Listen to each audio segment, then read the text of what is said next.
Assalamualaikum warahmatullahi wabarakatuh. Di video kali ini saya akan melanjutkan presentasi video yaitu pertemuan ke-7 dan 8 mata kuliah bahasa jurnalistik. EYD dalam bahasa jurnalistik. Jadi materi ini membahas penggunaan ejaan yang disempurnakan EYD dalam penulisan jurnalistik agar tulisan menjadi jelas, efektif, dan sesuai kaidah bahasa Indonesia yang benar. Apa itu EYD dalam bahasa jurnalistik? Pedoman penulisan. Pedoman resmi penulis bahasa Indonesia yang benar dan baku digunakan dalam berita. Standar penulisan dalam semua bentuk media massa dan jurnalistik. Kejelasan dan ketepatan. Menekankan bahasa yang jelas, tidak ambigu, dan mudah dipahami pembaca. Bahasa jurnalistik harus singkat, jelas, dan efektif. EYD membantu menjaga konsistensi penulisan agar pesan tersimpan dengan tepat tanpa membingungkan pembaca. Huruf kapital untuk nama jabatan. Aturan penulis, huruf kapital digunakan untuk nama jabatan jika diikuti nama orang. Sebaliknya, huruf kecil digunakan jika jabatan tidak diikuti nama. Contoh yang benar, menurut Bupati Joko. Contoh yang salah, menurut Bupati. Kesalahan umum.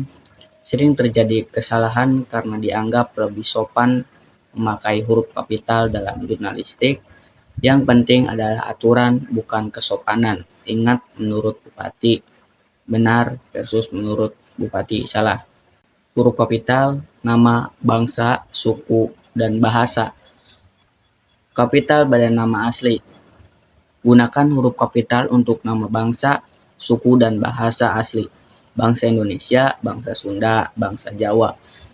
Tidak kapital pada bentuk turunan. Jika sudah menjadi bentuk kata turunan atau imbuhan, digunakan huruf kecil. Kesunda-Sundaan, Jawa-Jawaan, kebangsaan. Huruf kapital nama geografi.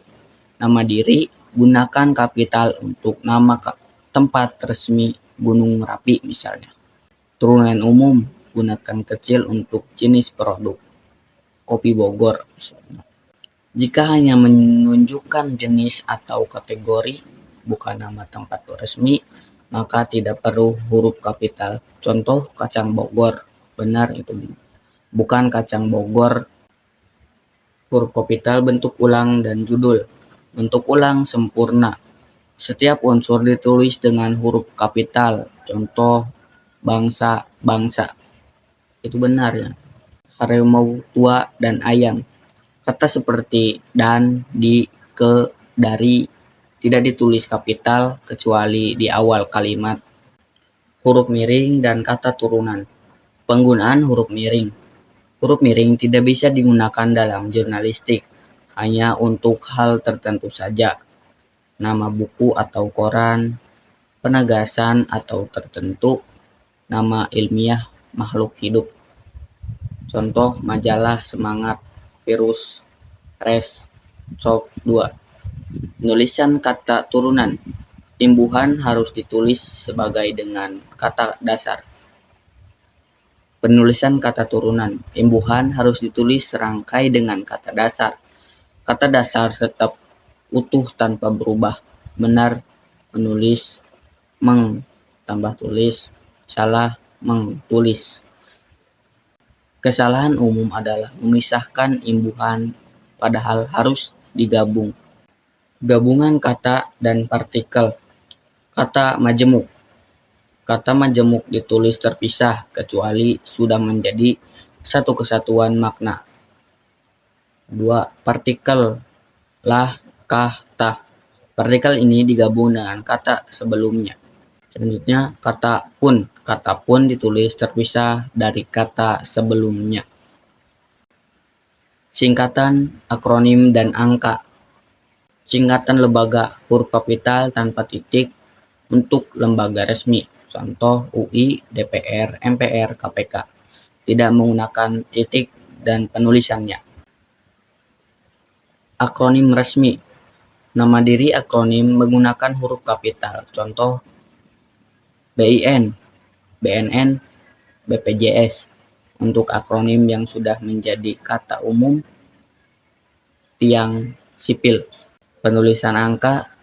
Angka sering digunakan dalam berita untuk ukuran waktu, uang, nomor, dan alamat. Kalimat efektif dan kesimpulan. Kalimat hemat jurnalistik. Menulis menuntut kecepatan dan kejelasan, sehingga kalimat harus hemat, tidak bertele-tele, tidak mengulang subjek, menghindari kata mubazir. Kesimpulan EYD sangat penting dalam jurnalistik untuk menghindari kesalahan bahasa, membuat tulisan lebih profesional, meningkatkan kredibilitas jurnalis, menjamin kejelasan pesan. Mungkin cukup sekian presentasi dari video ini. Kurangnya mohon maaf. Wassalamualaikum warahmatullahi wabarakatuh.